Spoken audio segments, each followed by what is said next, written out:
आभा परिवार की लाडली बिटिया या फिर यूं कहें कि परिवार की आन बान और जान थी। जब घर में होती तो ऐसा लगता मानो घर में आसमान टूट पड़ा हो। घर में इधर उधर धमा चौकड़ी करना और खूब सारी बातें करना उसके पसंदीदा कामों में से एक था। आभा के दादाजी आभा को बहुत प्यार करते थे, लेकिन आजकल उन्हें आभा की एक चिंता और खाए जा रही थी, और वो थी आभा की शादी की चिंता। बस दादाजी अब हर परिवार में आभा का ससुराल ढूंढते, लेकिन आभा को शादी नाम से ही इतनी चिढ़ थी कि शादी का नाम सुनते ही वह गुस्सा होकर मुंह फुलाकर दूसरे कमरे में बैठ जाती। खैर, थोड़ी देर में उसका गुस्सा खुद ब खुद उतर जाता और वो वापस अपनी धमा चौकड़ी में व्यस्त हो जाती। काफी खोजबीन के बाद भी आभा के दादाजी को कोई ऐसा परिवार नजर नहीं आया जहां वे अपनी लाडली बिटिया की शादी कर सके। इसलिए उन्होंने अपने बचपन के दोस्त से इस बारे में राय लेने का निश्चय किया। बस फिर क्या था, वे अपने दोस्त राम प्रसाद जी से मिलने बनारस की ओर निकल पड़े।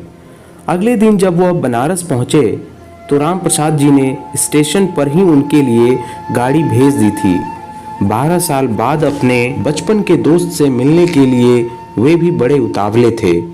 गाड़ी धीरे धीरे राम प्रसाद जी के घर की ओर बढ़ी।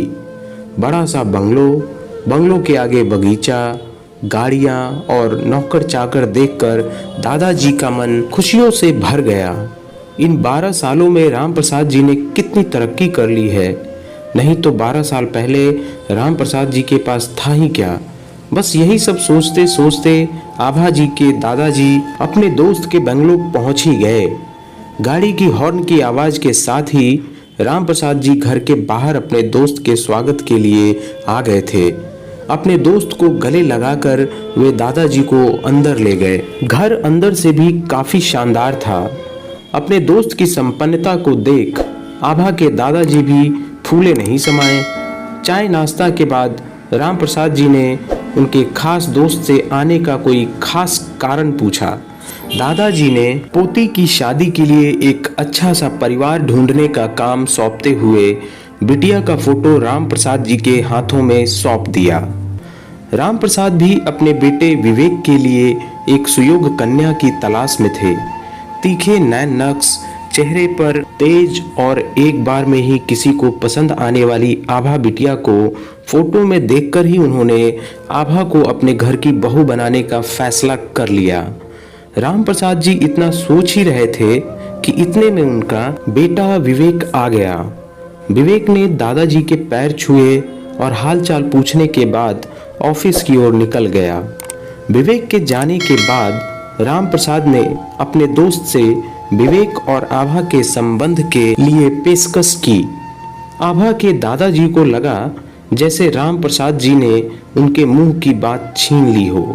खैर, प्रसन्नता से विदा लेकर अपने घर आने का कहकर दादाजी अपने घर की ओर निकल गए। विवेक को आभा बहुत पसंद थी, लेकिन विवेक की माँ विवेक की शादी अपने से भी बड़े घर में करना चाहती थी।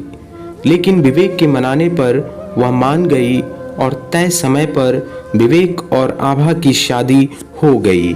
ससुराल में आभा के सास ससुर, विवेक के बड़े भैया भाभी और आभा की ही उम्र की एक ननद थी मोहिनी। अपनी सादगी और सबका अच्छे से ख्याल रखने के कारण आभा ने घर में सबके दिलों में जगह बना ली, लेकिन अपनी तमाम कोशिशों के बावजूद अपनी सासू माँ का प्यार पाने में असफल रही। वह आभा के हर काम में कुछ न कुछ गलती निकाल ही देती थी।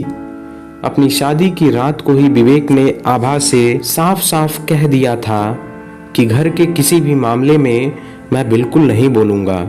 ना तो मैं किसी बात पर माँ से बहस करूँगा और ना ही तुम्हारा साथ दूंगा। तुम्हें अपनी समझदारी से ही काम लेना होगा। लेकिन आभा की लाख कोशिशों के बावजूद भी सासू माँ के व्यवहार में कोई परिवर्तन नहीं आ रहा था। आभा की ननद जरूर उसकी माँ से आभा के प्रति इस तरह के व्यवहार पर उलझ जाती, लेकिन इससे भी केवल बात बढ़ने के अलावा कुछ नहीं होता। इसी तरह करीब 1 साल निकल गया। आभा और विवेक को जुड़वा बेटियां हुई। यह समय आभा के लिए अग्नि परीक्षा का समय था। आभा का दर्द आभा के लिए आंसू बन गया था। ससुराल में आभा को संभालने वाला कोई नहीं था और विवेक और उनके पापा ने आभा को अपने मायके भेजने के लिए पहले ही मना कर दिया था।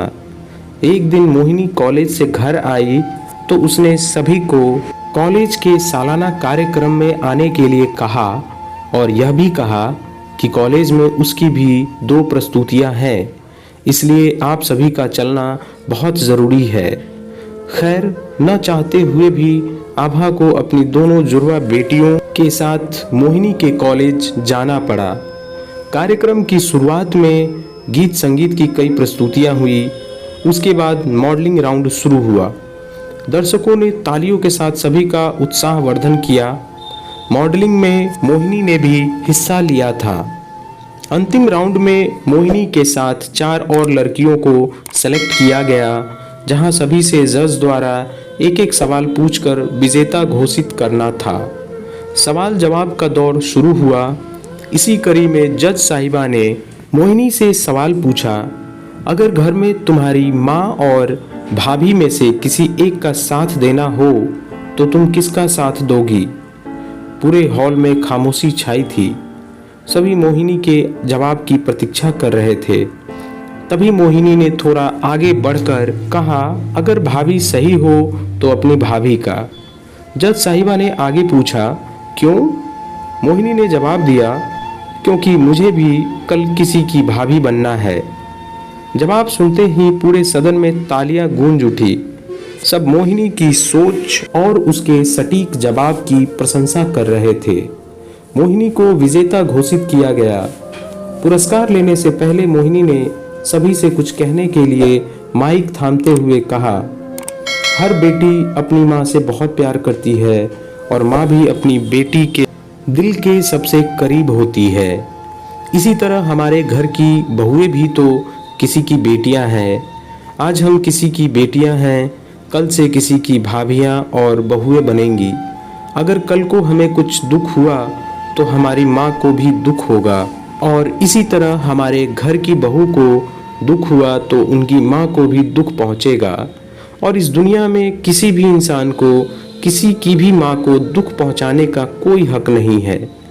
इसलिए हर सास अपनी बहू को अपनी बेटी समझे तो आगे चलकर उनकी बेटी भी खुश रहेगी। मोहिनी के इतना कहते ही पूरा सदन एक बार फिर तालियों की गड़गड़ाहट से गूंज उठा। तालियों की गड़गड़ाहट के बीच ही आभा की सास ने आभा को गले से लगा लिया। तो दोस्तों, आज की ये कहानी आपको कैसी लगी कमेंट करके ज़रूर बताएं। साथ ही हमारे चैनल को सब्सक्राइब ज़रूर कर लें, क्योंकि इंसान को इंसानियत से जोड़ने वाली ढेरों कहानियां मैं इस चैनल के माध्यम से लेकर आने वाला हूं, सिर्फ आपके लिए। धन्यवाद।